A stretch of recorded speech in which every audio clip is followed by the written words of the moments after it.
제가 그 내용이 이게 뭐 많이 적은 건 아닌데 줄친 곳을 위주로 제가 말씀드리겠습니다.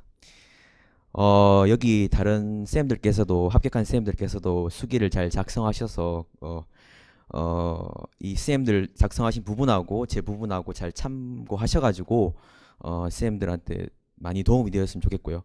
어, 저는 그냥 제가 제일 강조하고 싶은 건 기출 문제입니다. 그 기출 문제에 대해서 제가 강조를 하는데 아주 줄친 위주로 설명을 드리겠습니다. 일단 뭐 세 번째 시험에 보시면은 기출 문제 내용은 반복해서 나온다는 건 알고 계시죠? 저는 계속 꾸준히 공부하면서 이거를 이제 패턴이 있다는 것을 제가 발견했거든요, 스스로.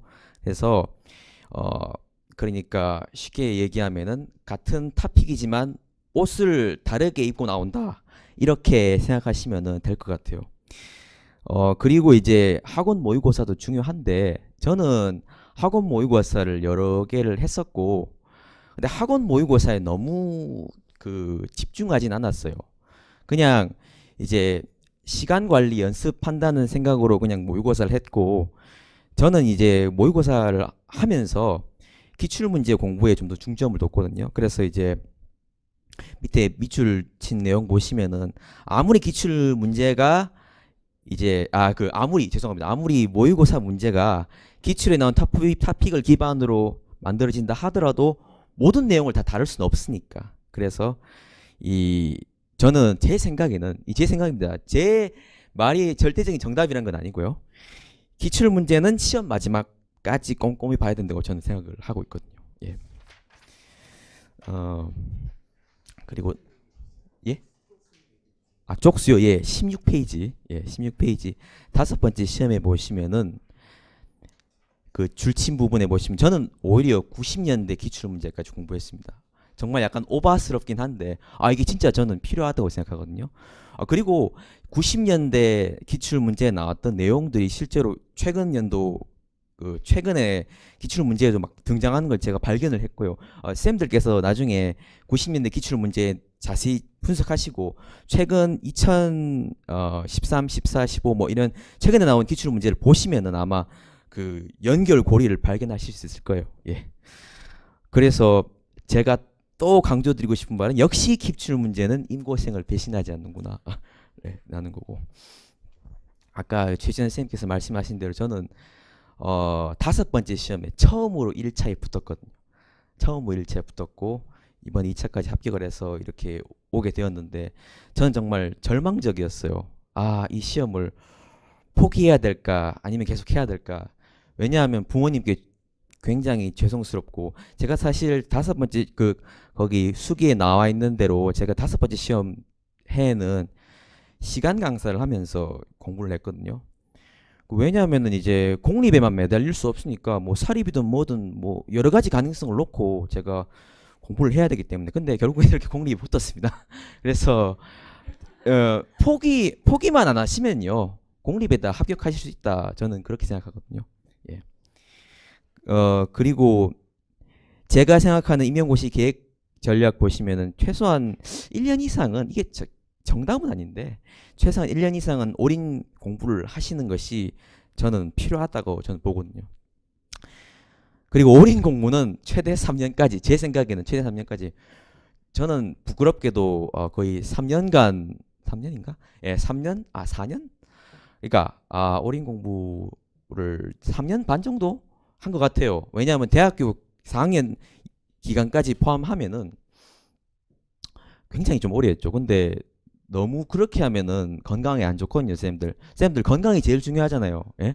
진짜 건강을 신경 쓰시면서 하셔야지 뭐 임용고시도 당연히 합격할 수 있는 거고. 그래서 저는 이제 최대 3년까지 그리고 올인 하시는 기간 동안에 운동도 좀 하시고 이렇게 좀 자기 체력 관리도 좀 하시는 것이 중요한 것 같고. 근데 웬만해서는 빨리 합격하는 게 중요하죠. 근데 이제 사람 일이라는 게 이게 예측대로만 반드시 예측대로만 되는 건 아니잖아요. 그래서 제가 하고 싶은 말은 이제 3년까지 해도 안 되면은 일을 하면서 공부를 하시라 저는 이렇게 말씀하시고 싶고요.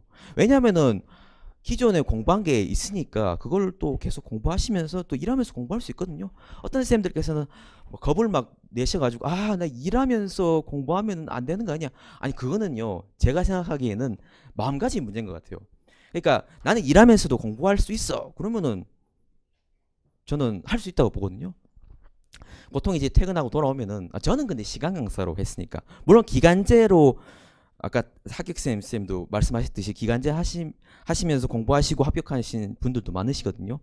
그래서 너무 그렇게 이제 많은 올인만 해야겠다 뭐 그런 생각은 가지실 필요가 없어요. 근데 제가 아까 말씀하셨듯이 최소 1년 이상은 올인하는 것이 좋겠다는 게 제 판단이고 교육학 그러니까 16쪽의 교육학 부분을 보시면은 줄친 곳에 저는 이제 당연히 교육학 논술 기출 문제도 공부했고 객관식 주관식 그 논술 문제 그뿐만 아니고 저는 초등유아 특수의 교직 논술의 어떤 교육학 기출과 관련된 내용도 제가 봤거든요.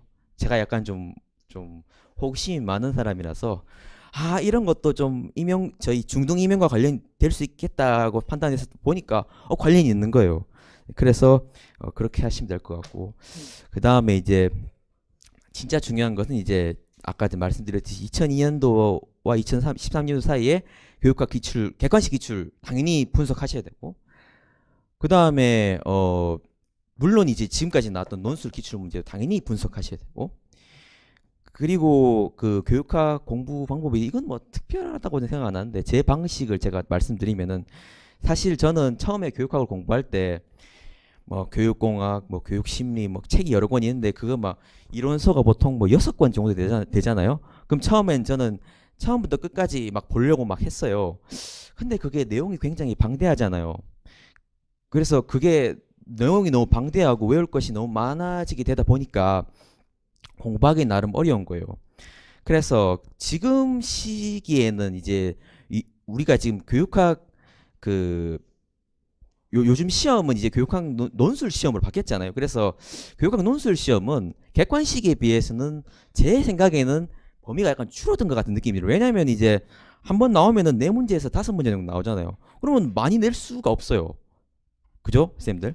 그래서 이렇게 제가 기출 문제하고 논술 문제를 분석을 해보니까 그러면은 특정 부분을 위주로 공부하는 것이 좋겠다고 이제 제가 판단을 냈고 그래서 제가 그 기출 문제에 나왔던 그 교육학 이론 내용들을 뭐가 나은지를 제가 한번 그 체크를 해서 노트에 제가 적어봤거든요. 예를 들어서 제가 여기 노트 적어놓은 것 중에서 어디지? 그 2016년도 문제에 경험 중심 교육 과정이 시험에 나왔었어요. 그리고 뭐 형성 평가도 시험에 나왔었고 에릭슨의 심리적 유예기도 나오고 지금 제가 적어 놓은 거거든요. 그 다음에 반두라의 관찰학습, 그 다음에 이거 비공식 조직 나왔었나? 그게 나왔었어요. 그럼 제가 일단 그걸 적어요. 이론 이름을 적고 나서 예를 들어 첫 번째 경험 중심 교육 과정을 적었잖아요. 그러면은 적고 옆에다가는 그 경험 중심 교육 과정과 관련된 교육학 이론 이름을 막 적어보는 거예요. 예를 들어서 경험 중심 교육 과정이다. 그러면 이제 옆에 신라의 교육은 뭐 독서 상품과 이거 교육 그거 뭐지 그 교육 한국 교육사 그 뭐지 교육사에 나오잖아요. 예, 교육사에 나오는 부분. 그 다음에 중해교육 과정, 진보주의, 자기장학, 뭐 PBL, 뭐 그 다음에 뭐지 그 페다고지 안드라고지, 콜브의 경험학습 이런 식으로 좀 어떤 좀 경험 중심 교육 과정과 연관이 있겠다 싶은 그런 교육학 이론들의 이름을 옆에다 제가 이런 노트에다가 제가 적어가지고 딱 한 다음에 이제 매일매일 이제 이 노트를 기준점으로 삼아서 이제 제가 이론서를 찾아보는 방식으로 그러니까 예를 들어 제 노트에 브론펜 브레너의 생태학적 이론이 나왔으면은 적어놨으면은 그걸 이제 교육 심리죠. 이거는 교육 심리에다 이제 찾아보는 거예요. 그런 식으로 계속 제가 매일매일 공부하니까 오히려 교육학 공부가 더 잘 되는 거예요. 그래서 그런 식으로 효과적으로 공부할 수 있다고 저는 말씀드리고 싶고 지금 시간이 네, 뭐 그 정도고 그 다음에 일반 영어 영미문학 다른 쌤들께서 잘 말씀하셨고 일반 영어 영미문학도 기출 문제가 중요하다. 세부적인 사항은 제 수기를 보시면 되고 예. 뭐 특별한 건 아니에요. 그 다음에 영어 같은 경우도 기출 문제 중요하다.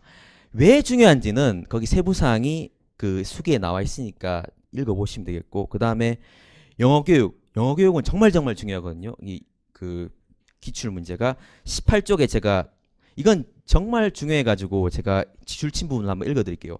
다른 과목과 마찬가지로 영어 교육 기출 문제는 정말 중요한데요. 공부할 시간이 많지 않아서 이론서나 원서 공부를 하기 어려운 경우에는 그동안 출제된 영어 교육학 기출 문제만이라도 잘 번복해서 공부하면은 임용에 꼭 필요한 영어 교육을 모두 습득할 수 있다고 저는 생각을 하거든요. 예. 그 부분도 참고하시는 것이 좋겠고 저는 근데 원서 공부를 하긴 했는데 많이는 못했어요. 주로 이론서나 그 기출 문제 위주로 공부를 했고 원서는 그냥 찾아보는 방식으로 그냥 TBP나 PLLT 같은 그냥 그러니까 예를 들어서 커뮤니케이션 스트래티지가 궁금하다. 그럼 그 커뮤니케이션 스트래티지에 관련된 걸 이제 원서에다 그냥 찾아보는 거죠. 그런 식으로 저는 그냥 공부를 했습니다. 그리고 학원 기출 강의를 드려야 하는 이유 19쪽에 거의 줄친 곳에 그 거의 마지막 분에 보시면은 기출 죄송합니다. 그게 아니고 이제 그 어디고 기출 문제 해설 강의는 드려야 되는 이유가 효율성에 있다. 그러니까 이제 혼자만 기출 문제를 공부하면은 기출 문제 어떤 부분을 제가 그 기출 문제 어떤 부분을 발견 못할 수도 있으니까 그런 부분을 이제 강사님의 강의를 통해서 발견할 수 있으니까 그래서 기출 문제 해설 강의 들으면 좋겠다는 게 제 의견이고 지금 말이 너무 길어졌네요. 이제 자, 2차 시험은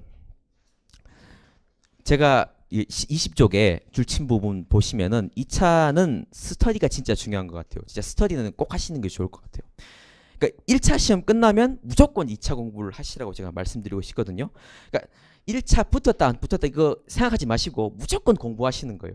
그러면은 그게 실력이 계속 쌓이고 쌓이면은 나중에 가서 또 여러분들 그 나중에 합격을 목표로 하실 거잖아요. 2차 공부 어차피 다 하셔야 되니까 이제 1차 합격 불합격을 따지지 마시고 계속 이 2차 공부를 무조건 이제 1차 끝나면 2차 공부를 하시라고 제가 말씀드리고 싶습니다. 마지막으로 말씀드리고 싶은 거는 자기 자신과의 싸움에서 이기면은 이 시험에서는 합격할 수 있는 것 같아요. 어느 지역이든지 간에. 그래서 옛말에 이런 말이 있잖아요. 100만 대군을 이기는 것보다 자기 자신을 이기는 것이 더 어렵다고 하잖아요. 그러니까 자기 자신을 이기면은 합격할 수 있다고 저는 말씀드리고 싶고 제 합격 수기가 좀 많은 도움이 되었으면 좋겠습니다.